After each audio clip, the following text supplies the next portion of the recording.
What is up, guys? It is Bucky and welcome to your 20th intermediate Java tutorial. And in this tutorial we are finally going to be going over applets, and this is probably the most common use of Java on the internet. What an applet is pretty much basically, in essence, a way of using a Java program through your internet browser.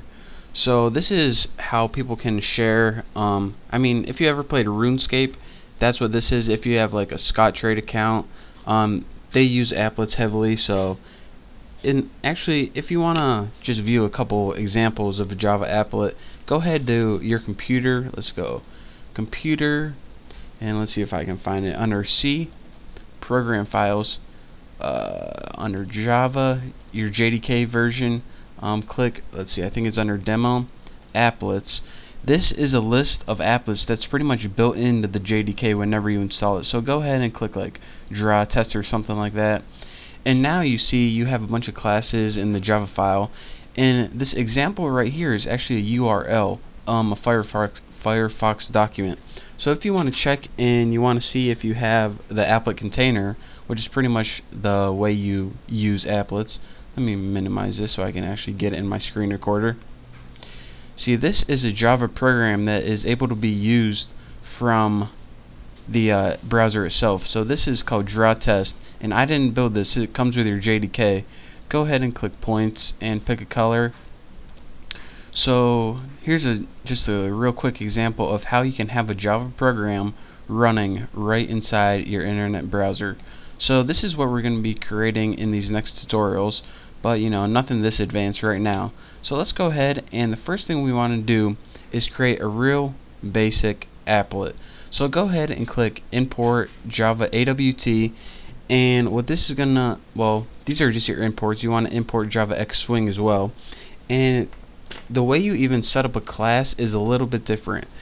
In order to create a class, you need to have extend JApplet, and this is the class used to create applets. So let's go ahead and get started. Enough of me talking. Public class, I'm just gonna name mine Bucky, and it needs to extend JApplet. And like I said, this is a class that you need to inherit from, because this tells Java you're gonna be creating an applet. Now, why do you inherit from it?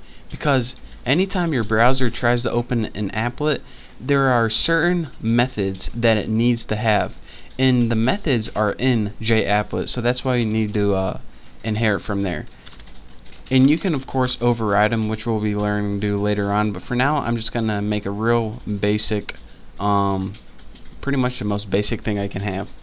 So what we want to do is we just want to paint something or print it on the screen. So go ahead and make a method public void paint, and of course you remember from our intermediate tutorials, these are our tutorials from long ago. You pass a graphics object in named G, and this allows you to paint on the screen or pretty much print text. So let's call a superclass of paint and pass it in that G that we just created. And now with our drawing object, which is G, we can draw strings on the screen. So draw string, and it takes 3 parameters. The iterator, which is pretty much the text, I don't know why they named it the iterator. We'll type wow, this actually worked. You can type anything you want. And the X and Y is of course the positioning. Put it 25 across and 25 down. So now here is our very first applet, and the cool thing about Eclipse is, of course, whenever we created a website, we want to go in with our FTP, but with Eclipse you don't have to do all that. All you have to do is press run, press OK, and it'll start the applet viewer right for you. So here's your applet viewer, here's your status bar, this means the applet started, and here is our applet itself. So this would usually appear once you go to like someone's website like Scottrade or RuneScape or something. This would pop up, but for now it's just going to pop up as a standalone without having to do your web browser. So this is an excellent way of testing your applets real quick through that's the beauty of Eclipse. That's another reason why it's just totally awesome and you should get it. So if you're coding in Notepad++, that's another reason to download that.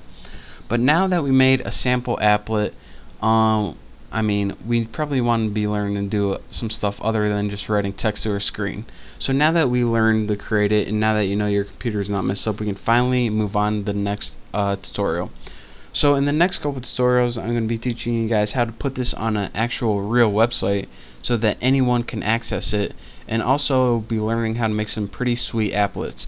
But just go ahead and do this all to make sure that you actually have Java on your web browser and nothing's messing up. And once you coded this simple applet, you're ready to move on to the next tutorial. So thank you guys for watching. Don't forget to subscribe, and I'll see you next time.